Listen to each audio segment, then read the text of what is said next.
Hello everyone, welcome to our channel Professor of Pharmacy. Today I am going to discuss second part of MCQ series from Pharma Analysis. Okay. First question is the most commonly used Molling reagent in IR is options are nozzle, hexachlorobutadiene, chlorofluorocarbon oil और carbon. देखिए Mouling reagent क्या है. हम Mouling reagent को Mouling technique में use करते हैं और Mouling technique is a sampling technique of IR spectroscopy. Okay, तो उसमें हम नोजल को यूज़ करते हैं और Nujol is a mineral oil. Okay, the right answer is option number A, nozzle. The next question, potentiometric analysis is possible to estimate drug that have options are azo group, basic group, oxidation reduction potential और chromophore group. देखिए potentiometric analysis में हम जब drug को estimate करते हैं वो कौन सा बेसिस में करते हैं, वो oxidation and reduction potential basis में हम ड्रग को एस्टिमेट करते हैं. ओके, और मिक्सचर को हम सेपरेट करते हैं. Then right answer is oxidation reduction potential. Okay, option number C is right answer.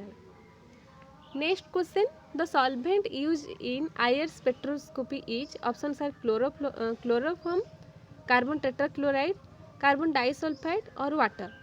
देखिए आईआर स्पेक्ट्रोस्कोपी में हम दोनों सॉल्वेंट को यूज़ करते हैं, एक carbon tetrachloride and carbon disulphide. ये दोनों को हम आईआर स्पेक्ट्रोस्कोपी में सॉल्वेंट फॉर्म में यूज़ करते हैं. और क्लोरोफॉर्म कभी भी यूज़ नहीं होता है और वाटर भी नहीं होता है. वाटर इसलिए नहीं होता है क्योंकि हम आईआर स्पेक्ट्रोस्कोपी में एक सॉल्ट प्लेट यूज़ करते हैं और उसमें हम वाटर लेंगे तो क्या होगा, वाटर सॉल्ट प्लेट को डिजोल्व कर सकता है. इसीलिए वाटर को हम सॉल्वेंट फॉर्म में यूज़ नहीं करते हैं. तो ये दोनों सॉल्वेंट को हम यूज़ करते हैं, एक कार्बन टेट्राक्लोराइड एंड और एक carbon disulphide. Then right answer is both B and C. Okay, due to typing mistake में ऑप्शन डी लिखे हैं, actually option number B and C दोनों राइट आंसर है. Okay, the next question, the wavelength source in NMR spectrometer is options are goniometer, radio frequency oscillator, high voltage generator और klystron oscillator. देखिए NMR spectrometry में NMR का मतलब क्या है, nuclear magnetic resonance. तो उसमें हम क्या क्या यूज़ करते हैं. एन मतलब क्या है, न्यूक्लियर मतलब एक्चुअली एक न्यूक्लियस में प्रोटॉन है और सराउंडिंग में इलेक्ट्रॉन मूव करता है. और एक मैग्नेट भी यूज़ करते हैं हम. और रिजोनेंस मतलब उसका जब इलेक्ट्रॉन मतलब न्यूक्लियस का सराउंडिंग में मूव करता है उसको रिजोनेंस बोलते हैं. ओके, तो उसका सोर्स रेडियो फ्रीक्वेंसी ओसिलेटर है. Okay, then right answer is option number B. The next question, mercury lamp is used as radiation source in which technique? Options are colorimetry, fluorimetry, UV visible spectroscopy और IR. देखिए option number D is right answer. Infrared में हम mercury lamp को as a radiation source use करते हैं और UV visible spectroscopy में हम ड्यूटेरियम लैम्प को यूज़ करते हैं. ओके, मतलब यूवी विजिबल स्पेक्ट्रोस्कोपी में ड्यूटेरियम लैम्प को उसका सोर्स फॉर्म में यूज़ करते हैं, बट मर्क्यूरी लैम्प को आईआर में यूज़ करते हैं. Then right answer is option number D. The next question, what is Nujol? Options are hexachlorobutadiene, hexachloropentadiene, mineral oil और हेटाक्लोरोब्यूटाडाइन. देखिए हम Nujol is a mineral oil और हम उसको मॉलिंग टेक्निक में यूज़ करते हैं. और मॉलिंग टेक्निक को कहाँ पे यूज़ करते हैं, मॉलिंग टेक्निक को हम आईआर स्पेक्ट्रोस्कोपी में यूज़ करते हैं. ओके, आईआर स्पेक्ट्रोस्कोपी का एक सैम्पलिंग मेथड है और उसमें हम नोजल को यूज़ करते हैं और Nujol is a mineral oil. Then option number C is right answer. Okay, the next question, gas used in the ionization stage of mass spectrometry is options are helium, argon, xenon और methane. Option number D methane is right answer. Okay, mass spectroscopy में ionization stage में हम methane को use करते हैं। Then right answer is option number D. The next question, in Moore's method of precipitation titration, which indicator use? Options are fluorescein, potassium chromate, ferric ion और NaCl।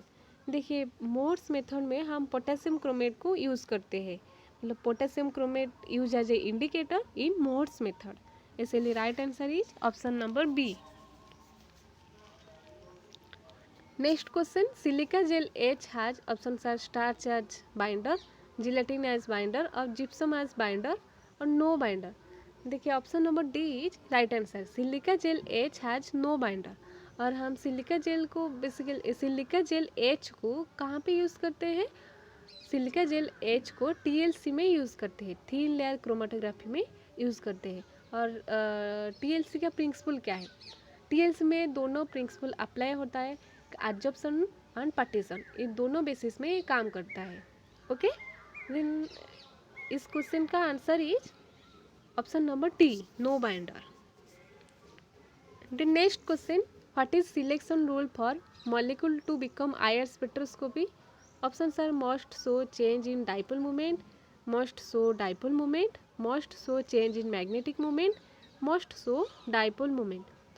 देखिए IR spectroscopy में जो हम select करते हैं उसका यही रहता है, मतलब कैरेक्टरिस्टिक ये रहता है कि वो डाइपोल मोमेंट चेंज करना चाहिए। Okay, then right answer is option number A, must show change in dipole moment. Okay, और डाइपोल मोमेंट का बेसिस में हम IR स्पेक्ट्रोस्कोपी में जब कंपाउंड या मिक्सचर को सेपरेशन करते हैं, ओके, या एनी ड्रग का जब एस्टिमेट करते हैं या एनी मिक्सचर में सेपरेशन करते हैं, वो डाइपोल मोमेंट का बेसिस में ही किया जाता है, इसीलिए right answer is must show change in dipole moment. Option number A is right answer. The next question, unit of chemical shift, options are hertz, ppm, cps और यूनिटलेस। देखिए right answer is option number D, unitless. Okay, chemical shift कहाँ पे हम use करते हैं? NMR में, nuclear magnetic resonance में हम केमिकल शिफ्ट को यूज़ करते हैं। जब मतलब एक न्यूक्लियस में प्रोटॉन है और उसका सराउंडिंग में इलेक्ट्रॉन मूव करता है और मूव करके मैग्नेटिक फील्ड वो प्रोड्यूस करता है और फिर एक्सटर्नली हम मैग्नेटिक फील्ड अप्लाई करते हैं, उसी टाइम क्या होता है, मतलब केमिकल शिफ्ट होता है। ओके, देन वो केमिकल शिफ्ट का यूनिट यूनिटलेस है। Okay, then option number D is right answer. The next question, which of the following statement is incorrect about Bollard's method? Options are, in Bollard's titration, silver ion are titrated with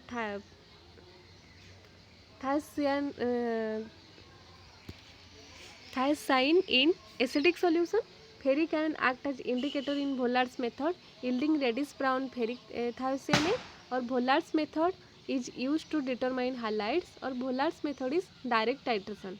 okay, देखिए Bollard's method क्या है? Bollard's method is a basically titration को हम 2 type में divide करते हैं, एक direct titration, another is indirect. Indirect मतलब back titration. Okay, then Bollard's method is a back titration, और उसको हम क्यों यूज़ करते हैं? हम Bollard's मेथड को हाइलाइड्स आयन को डिटरमाइन करने के लिए यूज़ करते हैं। हाइलाइड मतलब क्लोरीन, ब्रोमीन, आयोडीन, ये तीनों को डिटरमाइन करने के लिए हम यूज़ करते हैं। और उसमें हम क्या लेते हैं? उसमें वो टाइट्रेशन प्रोसेस में हम सिल्वर आयन को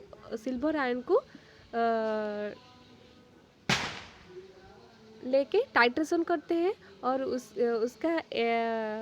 उसमें इंडिकेटर फॉर्म में फेरिक आयन को लिया जाता है, और at the end reddish brown ferric thiocyanate formation होता है। Okay, then right answer is option number D, Bollard's method is a indirect titration. Actually direct titration नहीं है, ये एक बैक टाइट्रेशन है, इसलिए right answer is option number D. The next question, which detector is use in gas chromatography for halogen containing compound specifically? Options are katharometer, electron capture detector, flame ionisation detector और thermal conductivity detector. देखिए option number B, electron capture detector is right answer. Okay, gas chromatography में हम जब hydrogen containing compound को मतलब separation करने के लिए यूज़ करते हैं उस time electron capture detector use करते हैं। The next question, in Karl Fischer titration is commonly used for determination of options are water, nitrogen, Mg containing compound मतलब मैग्नीशियम containing compound और प्रोटीन।